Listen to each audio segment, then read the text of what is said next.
Assalamualaikum warahmatullahi wabarakatuh. Selamat pagi, siang, sore dan malam. Salam Rahayu, Sagung Dumadi.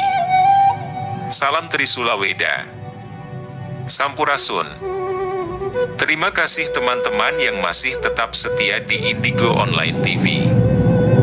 Dan selamat datang para subscriber baru. Angga Yuwasira Maring Kaluhuran. Kali ini kami akan membahas tema tentang Uga Wangsit Siliwangi yang belum pernah kami bahas sebelumnya. Sebelumnya saya ingin mengajak teman-teman semua untuk menggunakan akal dan logika. Berpikir di luar buku atau think outside the book. Penting pula untuk saya tekankan suatu pemahaman bahwa utusan Allah yang membawa pesan bagi umat manusia di muka bumi tidaklah senantiasa sekadar berbicara tentang ayat-ayat suci atau mengusung simbol-simbol keagamaan saja. Saya pikir kita harus memiliki perspektif yang lebih luas terkait utusan Allah ini. Misalnya, kita bisa melihat Einstein sebagai penyampai pesan teori relativitas. Michael Faraday sebagai penyampai pesan ke umat manusia tentang keterkaitan antara cahaya dengan elektromagnetik, yang bahkan pada awalnya mendapat cemoohan dari kalangan ilmuwan, dianggap sebagai suatu hal yang tidak masuk akal. Saya pribadi sangat mengagumi Michael Faraday. Teori Faraday yang menyatakan adanya hubungan cahaya dan elektromagnetik bisa dikatakan memang terbilang sangat revolusioner dan radikal. Beberapa puluh tahun kemudian, setelah Faraday memasuki usia senjanya, barulah muncul matematikawan seperti James Clerk Maxwell yang dapat menyusun persamaan tersebut dalam bahasa matematika.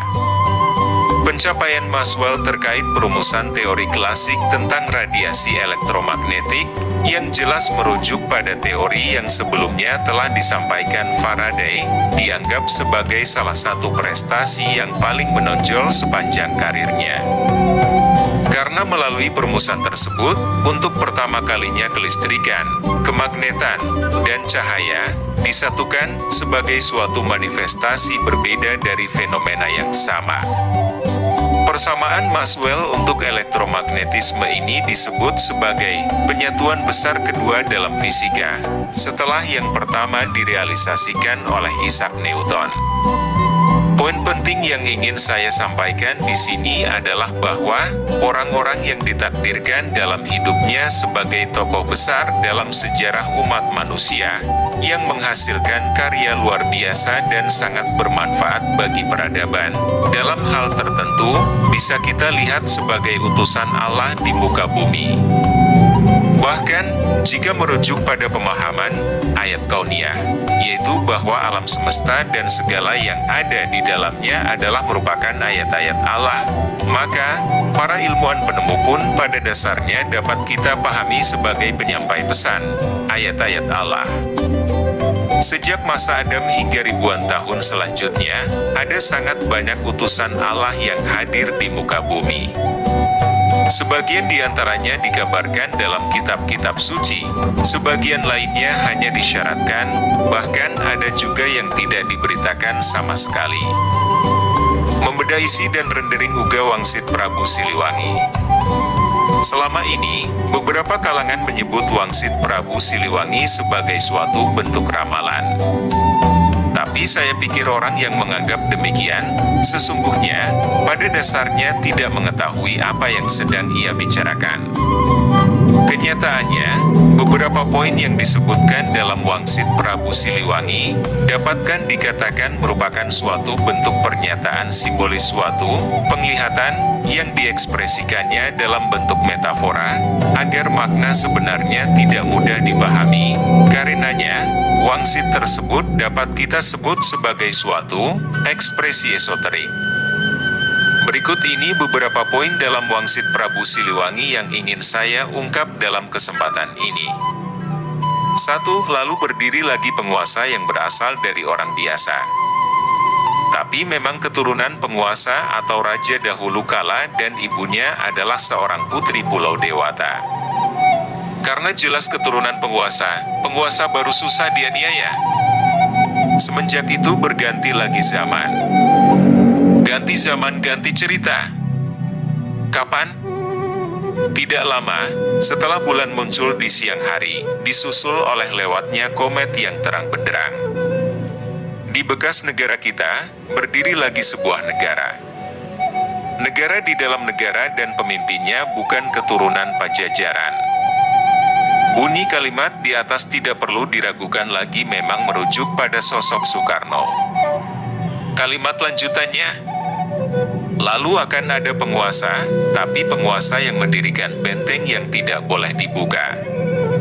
Yang mendirikan pintu yang tidak boleh ditutup. Memelihara elang di pohon beringin. Kalimat di atas ini merujuk pada sosok Soeharto.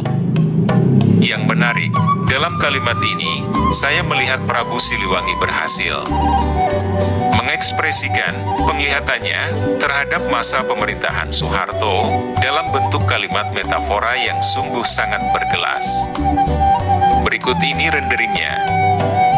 Mendirikan benteng yang tidak boleh dibuka.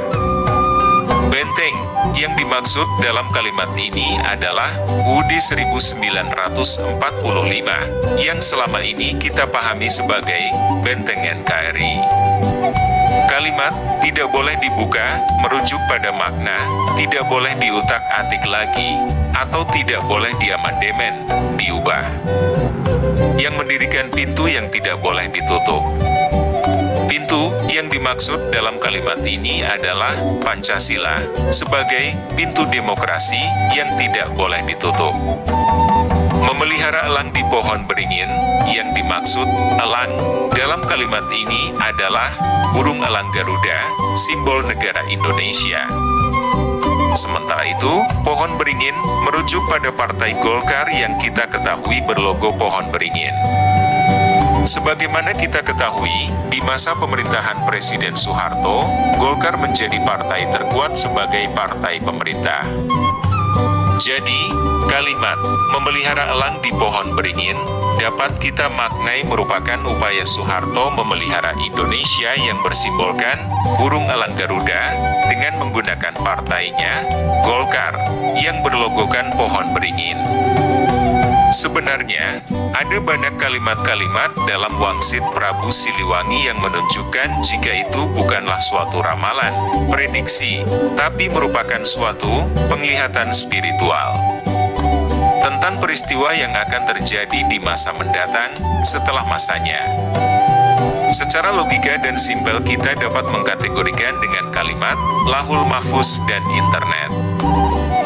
Dua jaringan global yang dapat diakses manusia.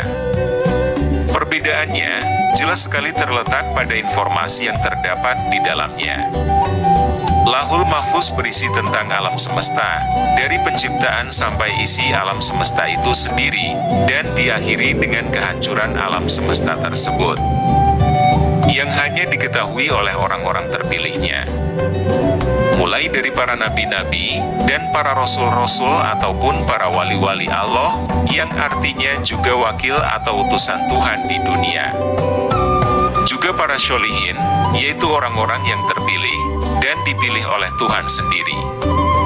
Sedangkan internet bebas dan bisa diketahui juga dibaca oleh semua orang dan golongan, tanpa batas umur atau usia, untuk mengetahui informasi yang ada di dalam internet tersebut. Dari penjabaran saya di atas jelas dan mudah sekali mengklasifikasikannya. Dari segi bahasa maupun arti. Agar mudah dipahami kita semua.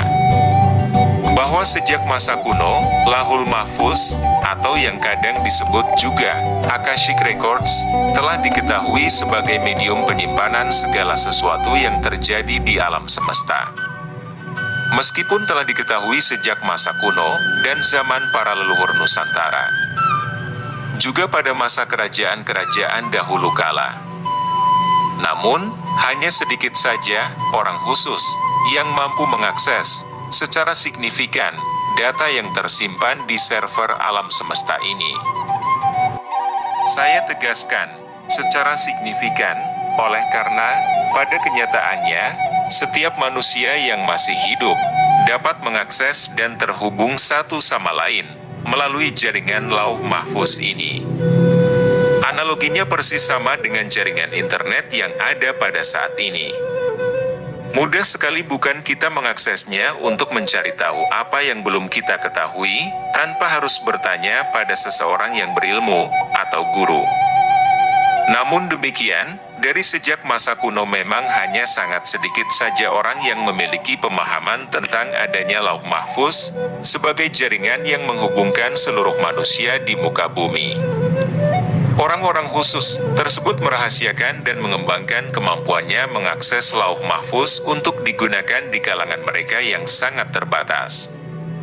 Hasil yang mereka dapatkan dari Lauh Mahfuz ketika diungkap ke khalayak umum biasanya dalam bentuk bahasa simbolis, metafora, yang sulit dipahami orang awam.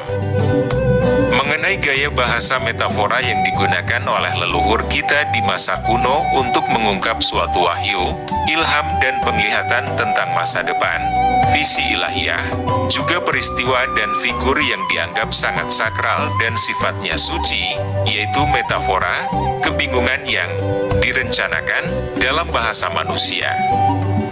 Masalah besar kemudian muncul dalam perjalanan sejarah umat manusia ketika orang-orang di luar komunitas penjaga rahasia suci mengupayakan pengetahuan tentang hal tersebut dengan caranya sendiri, guna mendapatkan keuntungan untuk dirinya sendiri. Mereka memanipulasi ilmu perbintangan dan tanda-tanda alam lainnya untuk memunculkan suatu bentuk ramalan atau prediksi yang tidak benar dan tentu saja menyesatkan. Ada juga yang memanfaatkan, atau lebih tepatnya dimanfaatkan, kekuatan dari sisi kegelapan, golongan jin jahat. Sehingga, dalam perspektif keagamaan berkembang pemahaman bahwa mereka para dukun dan ahli nujum telah mendapatkan keuntungan dari bisikan jin yang mencuri dengar berita langit. Pemahaman ini ada benarnya. Terkait hal ini Allah Subhanahu wa Ta'ala berfirman, "Apakah akan aku beritakan kepada kalian, kepada siapa syaitan-syaitan itu turun? Mereka turun kepada tiap-tiap pendusta lagi banyak berbuat jahat, buruk, para dukun dan tukang sihir." Syaitan-syaitan tersebut menyampaikan berita yang mereka dengar, dengan mencuri berita dari langit, kepada para dukun dan tukang sihir, dan kebanyakan mereka adalah para pendusta. Quran Surat Asy-Syu'ara ayat 221-223. Tapi penting pula untuk dipahami bahwa berita gaib, berita langit, yang dirahasiakan Allah, ada pula yang atas izin dan sebagai bentuk karunia-Nya, Dia berikan kepada hambanya yang Ia kasihi.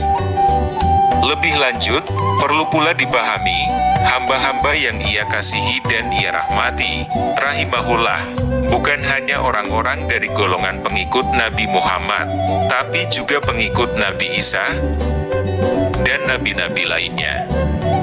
Siapapun dia, selama berada di jalan lurus, tunduk dan patuh terhadap perintah Allah, maka ia adalah tergolong berada dalam jalan keselamatan, tergolong Islam, dan oleh karena itu, ia adalah hamba yang akan dikasihi dan dirahmati Allah.